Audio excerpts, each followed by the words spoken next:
बिस्मिल्लाहिर्रहमानिर्रहीम। अस्सलाम वालेकुम नाज़रीन, आप यूट्यूब चैनल देख रहे हैं। मैं इमरान खान हूँ। डोनाल्ड ट्रंप गुज़िश्ता लगभग एक डेढ़ हफ्ते से सऊदी अरब पे बहुत ज़्यादा दबाव डाल रहे हैं और वजह यह है कि वो ये चाहते हैं कि सऊदी अरब अपने इत्तेहादियों को साथ लेकर, ख़ास तौर पे जो ख़ित्ते में अरब ममालिक हैं उनको सबको साथ मिलाकर ईरान के ऊपर हमलावर हो जाए और बाकायदा जंग का ऐलान कर दे।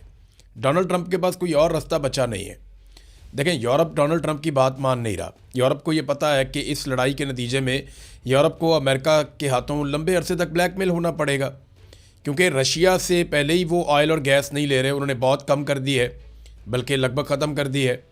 उनकी अपनी ज़रूरत जो है वो पूरी नहीं हो रही, और अगर गल्फ़ से भी उनको ये मिलना बंद हो जाती है, खलीजी ममालिक में ये जंग लग जाती है और लंबी चलती है, तो फिर उनके पास कोई और रास्ता नहीं होगा डोनाल्ड ट्रंप की हर बात मानने के अलावा, क्योंकि फिर अमेरिका उनको तेल फराहम करेगा। ज़रूरत तो उनकी बड़ी मुश्किल से पूरी होगी, लेकिन उनकी प्रोडक्शन को नुकसान पहुंचेगा।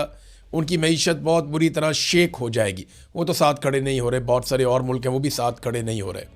यानी जापान ने और साउथ कोरिया ने भी कोई पल्ला नहीं पकड़ाया डोनाल्ड ट्रंप को। तो अब डोनाल्ड ट्रंप अरब ममालिक को इस लड़ाई में घसीटना चाहता है।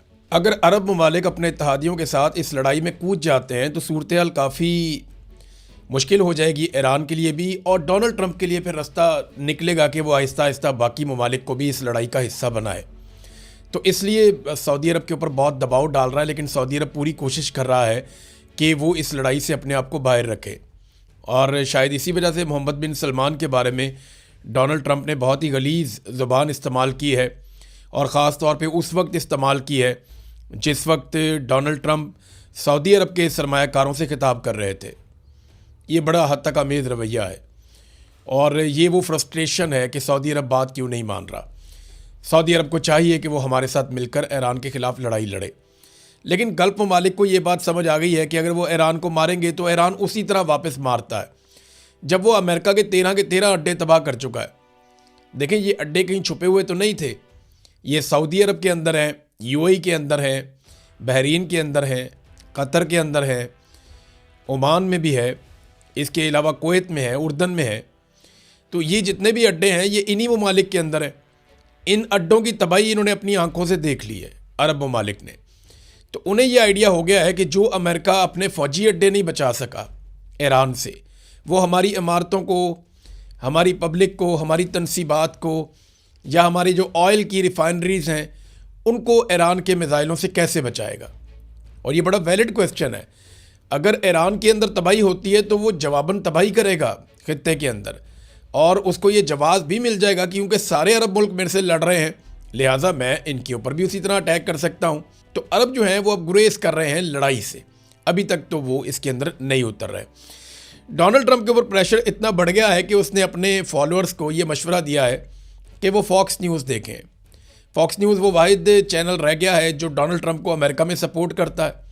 हालांकि जब बाकी सारे चैनल सपोर्ट करना छोड़ भी दें तब भी फॉक्स न्यूज़ सपोर्ट करता रहता है। उसने इलेक्शन में भी बहुत सपोर्ट किया था, और डोनाल्ड ट्रंप ने एक दौर में ये बात भी कही थी कि मेरे जो फॉलोअर्स हैं वो फॉक्स न्यूज़ देखते हैं और मुझे वोट डालते हैं।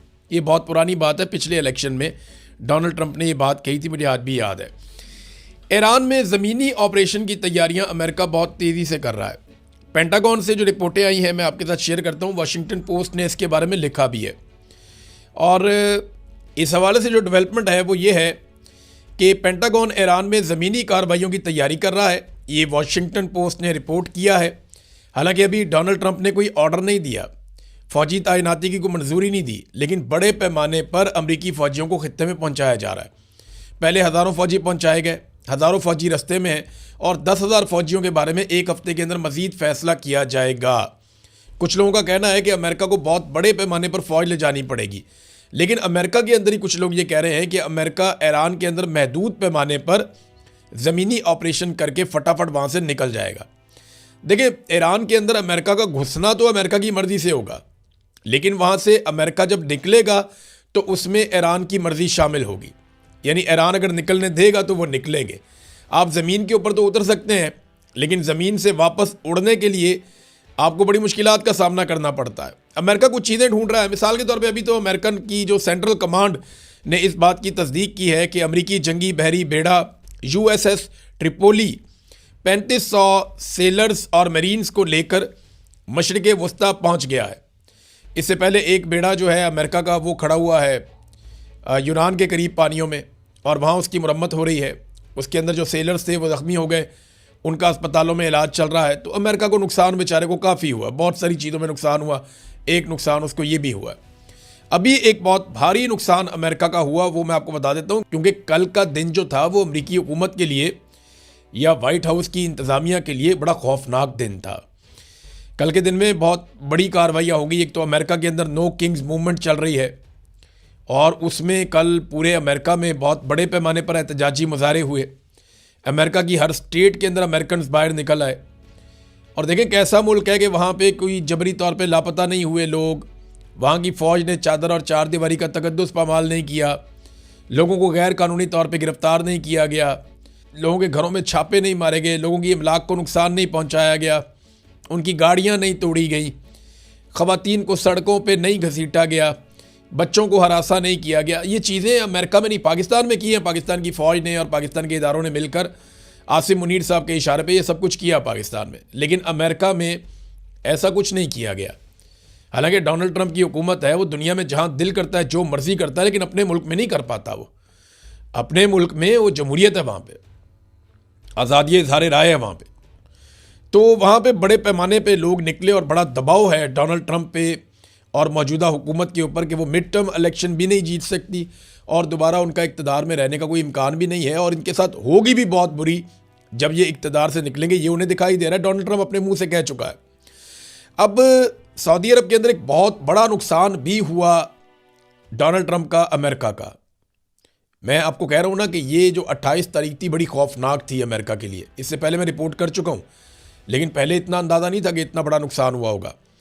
प्रिंस सुल्तान एयरबेस के ऊपर जो हमला हुआ है उसमें $1 अरब से ज़्यादा मालियत का एक अमरीकी कमांड तैयारा तबाह हो गया है, और इसके अलावा 3 वो तैयारे तबाह हो गए हैं जो रीफ्यूलिंग करते हैं, और वो भी बड़े कीमती तैयारे हैं।